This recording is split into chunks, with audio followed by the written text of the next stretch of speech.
Namaskar, this is Akhilesh Bhargava. Welcome to Tit-Bits on Business and Finance with me. India continues to struggle on two fronts. First, to meet its ambitious disinvestment target, and the second, revival of its shaky, bankrupt public sector banks. This year, in the budget, the government has set a bold disinvestment target of 2.1 lakh crores for the FY21. In other words, the government expects to have disinvestment receipts by sale of its shareholding, its ownership in public sector enterprises to the tune of 2.1 lakh crores this year.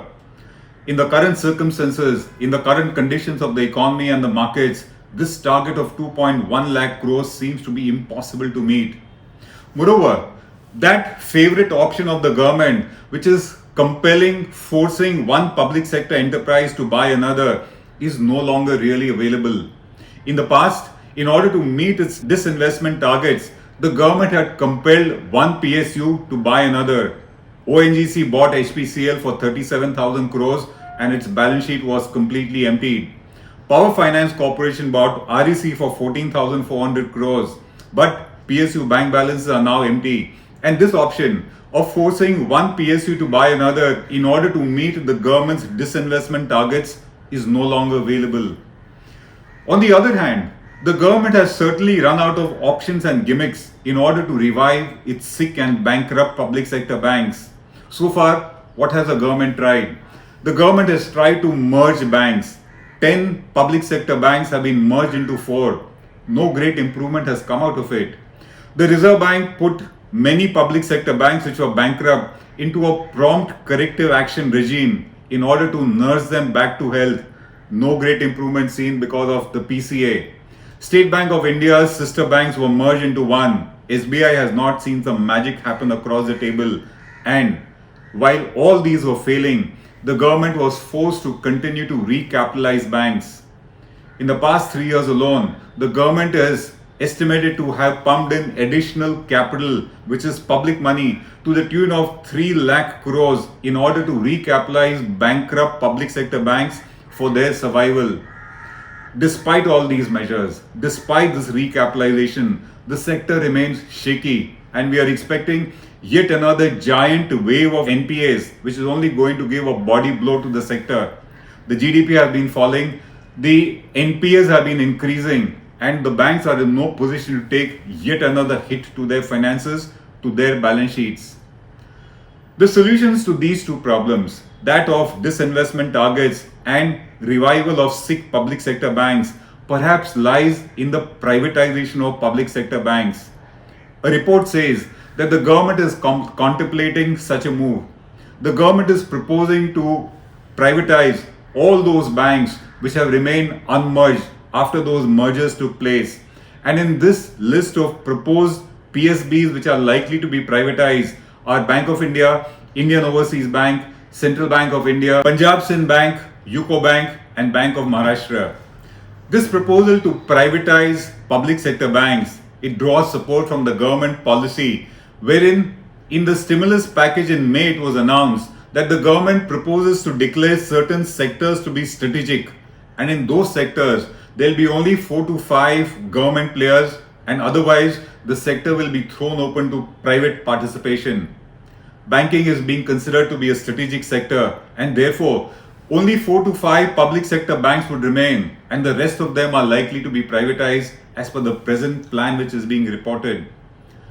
This privatization of public sector banks is easy said than done. There are too many challenges. There are too many challenges not just to privatizing a public sector bank, but to privatizing any public sector enterprises.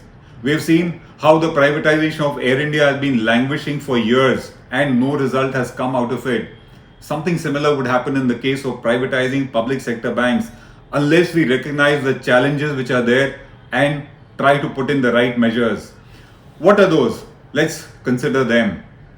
The challenges. The challenges to privatization of public sector banks start with a political will. Does the government have the political will to privatize a public sector bank? Because no politician wants to do that. Every politician in power meddles in the public sector banks as his private kitty. And because of that, political willingness has been missing. Does this government have it? Is the first question. And along with political issues come fierce unions. Banks have got fierce unions. They are controlled by various parties, primarily the Communist Party, and they do not want any kind of privatization taking place. How is the government going to handle the unions is the other challenge that comes. The next challenge is valuation. In reality today, banks are sick, bankrupt and shaky. But the government does not have the courage to say so, and some fancy valuation figure is likely to be put in such that nobody is going to be willing to buy the bank. We saw that happening in the case of Air India. It was initially valued at something like 50,000 crores and no bid came for it at all. If that kind of a thinking comes in the matter of valuation of public sector banks, the entire exercise will be futile. We need a realistic valuation, realizing that the banks are in a problem, the banks are bankrupt, and look at it from the proposed buyer's perspective. Further, whenever public sector banks are privatized, if they are, there is likely to be a flight of depositors. Depositors have confidence in public sector banks. Private sector is not so across the board. And in case depositors start deserting the banks, their valuation is bound to go down. That again remains an issue. Further, another challenge is what do you do with the NPAs? Public sector bank balance sheets are loaded with NPAs and stressed assets, and we don't even know the extent to which the NPAs are there. As per September 2019, the total reported figure of NPAs in public sector banks was 9.4 lakh crores. After that, a lot of deterioration has taken place. There are bound to be many more. What do you do with the NPAs? Do you sell the bank with NPAs? And why should the buyer buy it, especially when he doesn't even know what is the extent of the NPAs? That remains a challenge. Further, banking sector is not in flavor. We saw Yes Bank trying to get an investor, they did not get it. We saw ILFS. ILFS has not been sold to any investor. They are selling it in parts. The sector is not in flavor, and that is going to pressurize the valuation. The deal that takes place, it has to be a deal in favor of the buyer. And finally, the key challenge remains is an over-bloated manpower. Banks are overstaffed. Any buyer who comes in will want to prune the staff. Is the government going to give that kind of a flexibility to the proposed buyer to prune bank staff is the other challenge.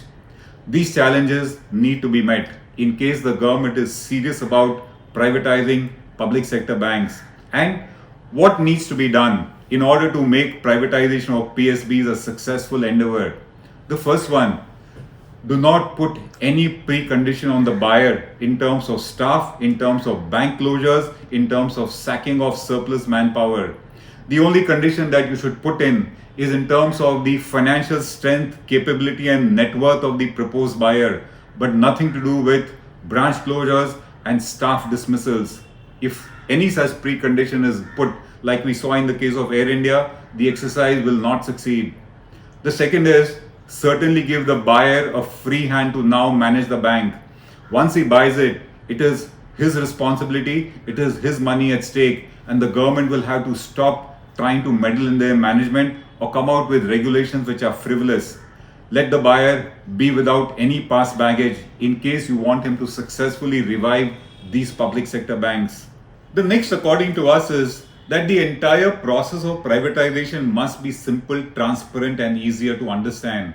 And that means the NPAs out of the bank balance sheets will need to be carved, put into another organization or balance sheet, and a much cleaner, easier to understand organization and balance sheet must be offered for sale to any proposed buyer. Carving out NPAs, according to us, will matter, and the chances of the process succeeding go up accordingly. Further, the valuation must be realistic. Avoid giving any kind of a frivolous valuation. Avoid any unrealistic valuation like we saw in the case of Air India, such that no buyer is even willing to bid for the organization. That to us would really matter. Further, we think the government will need to permit higher FDI in the banking sector. There might be foreign players who want to buy a 100% stake in the proposed bank, and the present guidelines do not permit it. The government, according to us, will have to give that kind of a flexibility. And finally, this entire exercise will succeed only if it is done in a time-bound manner. The entire sector is in a dynamic mode. It is deteriorating. A next NPA wave is expected. And if that comes, the entire balance sheets of banks would again deteriorate. And we really do not know whether in that situation, buyers will be willing to bid for the public sector banks. To us, the government will need to use its political clout and will, like we saw in the case of Article 370 and CAA, to push through any proposal of this sort. These are the measures that need to be taken to see that privatization of PSBs is a successful exercise. What is the larger picture here? The larger picture, according to us, is that the private sector is truly no paragon or a role model of bank management. We saw what a fraudster Rana Kapoor was and what he did to Yes Bank. We also saw how corrupt Chanda Kochar was, and we also saw how the PMC Bank collapsed. But it is yet imperative to privatize public sector banks. They are a huge drain on public finance. Lakhs and lakhs of crores of public finance have gone down the drain, and that needs to be stopped. Once it is owned by the private sector, it is the private sector which has to then manage the capital in case the bank goes bankrupt and the buck doesn't stop on the table of the government. For this reason, we think they need to be privatized. That will also improve the health of the entire banking sector for the simple reason privatization does come with better accountability, which is missing completely. If we are trying to improve the health of the entire sector, a certain responsibility also goes to the Reserve Bank. The Reserve Bank has been lax in its own way of late, and it had its own blame to take in the matter of the poor health of the banking sector in India. To us, even that will need to be done in case we want privatization to improve the entire banking sector. If that is not done and godfathers remain in the system, then we will certainly have yet another Rana Kapoor, yet another Chanda Kochar who might just erode the entire structure and health of any private sector bank. This is Akhilesh Bhargava signing off till we meet again. Namaskar.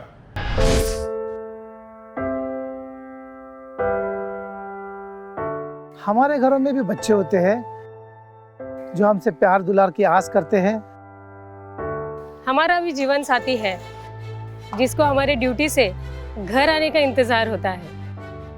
हमारे घर में भी एक बूढ़ी माँ है जिनके लिए आज भी हम ही आंखों के तारे हैं। लेकिन हम हमारे घरों में नहीं हैं। आपकी सुरक्षा में कोई कसर न रहे, इसलिए हम अपने प्रियजनों से दूर हैं। हम में से ही कुछ तो अब इतने दूर जा चुके हैं कि वो वापस अपने घरों को लौट भी नहीं पाएंगे। हमें गर्व है कि हमारे कंधों पे मुंबई शहर के नागरिकों की सुरक्षा की जिम्मेदारी है। हमारे जज्बे और बलिदान को व्यर्थ न जाने दे। इस संकट के समय में आप घर पे रहे, सुरक्षित रहे।